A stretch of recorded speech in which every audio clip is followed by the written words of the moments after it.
दिल्ली का एक ऐसा शासक जिसको जब भी इतिहास याद करे, अगर याद रखे, तो एक ऐसे शासक, एक ऐसे योद्धा के तौर पर याद रखेगा जिसने अपने उसूलों के आगे अपनी रियासत को भी अहमियत नहीं दी, जिसने अपने बड़प्पन के आगे अपनी पराजय को स्वीकार किया, जिसने अपने शहर दिल्ली को अपने जीते जी उजड़ते बिखरते देखा, जिसका नाम सुन आज भी खून में नौजवानों के इनकलाब का जुनून सा जग जाता है।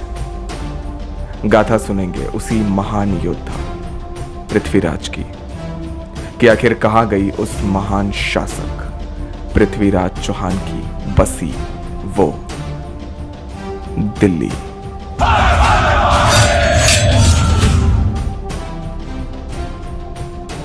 जय जिनेंद्र आप सभी को दोस्तों, मैं हूं आपके साथ मिहिर जैन और आज मेरे साथ है उमर अंसारी। दोस्तों, मालचा महल जैसे एक एकांतवास को देखने के बाद, जिसको शायद इतिहास ने हिंदुस्तान में उस किस्म का दर्जा नहीं मिला, जिस किस्म का दर्जा उस जैसी इमारत को आज के समय में मिलना चाहिए।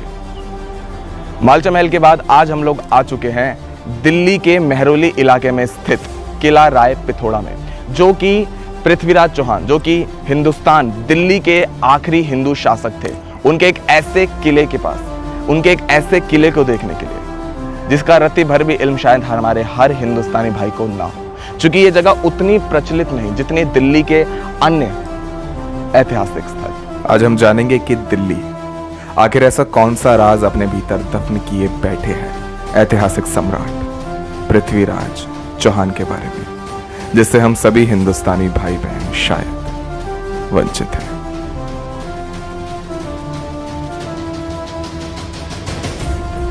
पृथ्वीराज चौहान, हमारे जहन में जब भी पृथ्वीराज चौहान जैसे एक शासक का नाम आता है तो हमारे जहन में एक ऐसी छवि बनती है कि एक वीर योद्धा, दिल्ली के आखिरी हिंदू शासक। पृथ्वीराज चौहान के बारे में ऐसी बहुत सी कथाएं हैं जो बतलाती हैं कि पृथ्वीराज चौहान ने एक जमाने में मोहम्मद गोरी को हराया था, मगर छल कपट की नीति के अनुसार मोहम्मद गोरी ने पृथ्वीराज चौहान को दिल्ली सल्तनत के अंदर पराजित कर दिया। आज हम लोग हैं किला राय पिथौरा में, जो कि पृथ्वीराज चौहान की एक ऐसी रियासत मानी जाती है जिसको दिल्ली के अंदर उस किस्म का दर्जा नहीं दिया गया इतिहास के अंदर, जो अन्य किलों को दिल्ली साथ ही पूरे हिंदुस्तान के अंदर दिया गया। अगर हम आपको इस जगह के कड़वे सत्य के बारे में बताएं तो देखिए, इस समय में भी यहाँ पर कितने लोग आपको नजर आएंगे। यहाँ पे कोई भी किसी किस्म का लोगों का कोई खास इन्वॉल्वमेंट नहीं रहता, किसी किस्म की कोई दिलचस्पी नहीं रहती, क्योंकि इस जगह को उस किस्म का मुकाम हासिल नहीं है। उस सदी का नाम हमेशा के खातिर हिंदुस्तान में दर्ज रहेगा जिस समय पृथ्वीराज चौहान का शासन दिल्ली में था, 1177 से 1192 तक। दोस्तों, इस समय जिस जगह के सामने हम खड़े हैं, ये एक लाइब्रेरी है, ये एक पुस्तकालय है जो कि इतिहास की ऐसी बहुत सी पौराणिक, ऐसी बहुत सी ऐतिहासिक किताबें अपने अंदर रखे हुए, अपने अंदर दर्ज किए हुए हैं। और इस लाइब्रेरी के ऊपर जो हम पृथ्वीराज चौहान की मूर्ति देख रहे हैं, ये 18 फीट बड़ी पृथ्वीराज चौहान की मूर्ति है। इस जगह को राय पिथौरा, किला राय पिथौरा कहा जाता है। इस जगह का नाम राय पिथौरा इसलिए है क्योंकि पृथ्वीराज चौहान का दूसरा नाम राय पिथौरा भी है। दोस्तों, जब भी हिंदुस्तान के अंदर ऐतिहासिक शहरों का नाम लिया जाएगा, ऐतिहासिक नगरों का नाम लिया जाएगा, तो दिल्ली का नाम शायद सर्वप्रथम, सबसे पहले हिंदुस्तान के इतिहास में लिया जाएगा, क्योंकि दिल्ली जो है महाभारत काल में पांडवों के समय में भी दिल्ली का जिक्र है, इंद्रप्रस्थ। और दिल्ली के अंदर जो सबसे प्रथम लाल किला, जिस जगह को अगर हम कहेंगे तो हम दिल्ली का जो आज का हमारा लाल किला है, जहां हर 15 अगस्त में हमारे देश का ध्वजारोहण होता है, तो उसको लाल किला, दिल्ली का पहला लाल किला कहना गलत होगा, क्योंकि दिल्ली का पहला लाल किला इसी जगह जहां इस वक्त हम खड़े हैं, किला राय पिथौरा में ही लाल कोट नामक एक किला था, जिसको दिल्ली का पहला लाल किला कहा जाता है, जिसको बनाया था तोमर राज के राजा आनंदपाल ने। दिल्ली का पहला लाल किला लाल कोट। हिंदुस्तान के हर मोड़ के इतिहास से हम सभी हमेशा परिचित हो, ऐसा कभी जरूरी नहीं। दोस्तों, राजा आनंदपाल ने दिल्ली का पहला लाल किला बनाया, दिल्ली का पहला लाल किला लाल कोट, और उसी लाल कोट को हमारे राजा पृथ्वीराज चौहान ने बनाया किला राय पिथौरा। इतिहास वाकई एक हसीन तोहफा है हम सभी के खातिर। दोस्तों, पृथ्वीराज चौहान अजमेर के राजा सोमेश्वर के बेटे थे। पृथ्वीराज चौहान का जो शासन काल था, जैसा कि हम सभी जानते हैं कि पृथ्वीराज चौहान की जो प्रेमिका थी, जो उनकी धर्म पत्नी थी, उसका नाम था संयोगिता।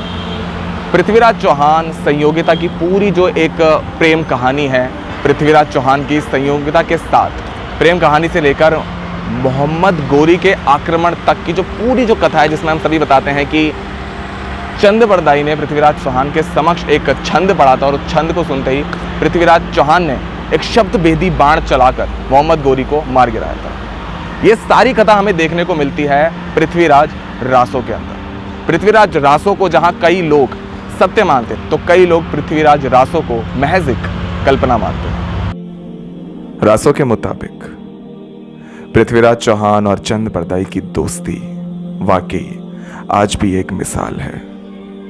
जहां पृथ्वीराज चौहान दिल्ली के सम्राट थे, वही चंद बरदाई एक महान कवि जिन्होंने पृथ्वीराज रासो की रचना करी थी। पृथ्वीराज चौहान के ऊपर जिस समय मोहम्मद गोरी ने हमला किया, इसके बाद ममलुक डायनेस्टी की शुरुआत हुई, जो कुतुबुद्दीन ऐबक ने जिसका आगाज किया था। डायनेस्टी के दौरान हिंदुस्तान को एक से बढ़कर एक नगीने मिले, जैसे रजिया सुल्तान, इल्तुतमिश और आदि। और इसके बाद खिलजियों ने हिंदुस्तान में कदम रखे, जिसमें अलाउद्दीन खिलजी ने दिल्ली के राय पिथौड़ा इस पूरे किले को बुरी तरह नष्ट कर दिया, जिसमें आज इस किले की पूरी रचना हमें देखने को नहीं मिलती। इस किले के सिर्फ हमें कुछ अंश ही देखने को मिलते हैं। क्या समय था वो जब दिल्ली के पास पृथ्वीराज चौहान जैसे सम्राट थे। दोस्तों, यदि ऐतिहासिक इमारतों की बात करें तो राय पिथौड़ा, इसमें कोई शक नहीं कि राय पिथौड़ा हिंदुस्तान के इतिहास का एक नगीना है। राय पिथौड़ा हमारे राजा पृथ्वीराज चौहान की खुद की रियासत थी। मोहम्मद गोरी के बाद अलाउद्दीन खिलजी ने भी इस जगह को बहुत ज़्यादा क्षतिग्रस्त किया। आज के समय में भले ही इस जगह के सिर्फ अंश हमें मिलता है, लेकिन आज भी इस जगह पर आने के बाद हम पृथ्वीराज चौहान जैसे महान सम्राट की उस गौरव गाथा को अपने भीतर अमर कर सकते हैं, जो एक सदी में हिंदुस्तान के अंदर, हमारी दिल्ली के अंदर थी। दोस्तों, जिस तरीके से लोगों का आगमन हिंदुस्तान की, दिल्ली की और रियासतों पर है, चाहे वो कुतुब मीनार हो, चाहे वो छतरपुर हो, चाहे वह लाल किला हो, चाहे वह आगरा का ताजमहल हो, उस किस्म का लोगों का आगमन राय पिथौड़ा में नहीं है। ये जगह जितनी खूबसूरत बनी हुई है, उस किस्म का लोगों का आगमन यहाँ रत्ती भर भी नहीं। यहाँ चुनिंदा लोग ही आपने हमारे साथ यहाँ देखे होंगे। दोस्तों, इसी के साथ हम सभी आपसे एक छोटी सी विनती करते हैं। दोस्तों, जिस तरीके से हिंदुस्तान के इतिहास ने राय पिथौड़ा को भुला दिया, अभी हमारा कर्तव्य है कि राय पिथौड़ा को हम अपने भीतर किस तरीके से, किस एक छवि के साथ जिंदा रखते हैं। चंद शब्दों में दिल्ली के सम्राट पृथ्वीराज चौहान की कथा को समेटना नामुमकिन है, क्योंकि ऐसे महान शासक की कहानी के हर एक पहलू ने किला राय पिथौड़ा में एक बुलंद इतिहास रचा है। पृथ्वीराज चौहान की रियासत किला राय पिथौड़ा को हम एक एकांतवास की श्रेणी में तो शामिल नहीं कर सकते, मगर हां, इस किले की दीवारें आज भी वो 1000 साल पुराना बुलंद इतिहास हम सभी को आज भी जरूर बतलाती हैं। वो मंजर जब उस महान शासक पृथ्वीराज चौहान ने अपनी कुशलता का नमूना इतिहास के पन्नों में हमेशा हमेशा के खातिर दर्ज कर दिया। जिस समय उन्होंने अपनी रियासत का, अपने ऊपर किए हुए अत्याचार का प्रतिशोध मोहम्मद गोरी की मौत से लिया, और चंद बरदाई और पृथ्वीराज चौहान का नाम इतिहास के पन्नों में सदा के खातिर अमर हो गया। 4 बास 24 गज, अंगुल अष्ट प्रमाण, ता ऊपर सुल्तान है, मत चूके चौहान। मेरा नाम है मीर,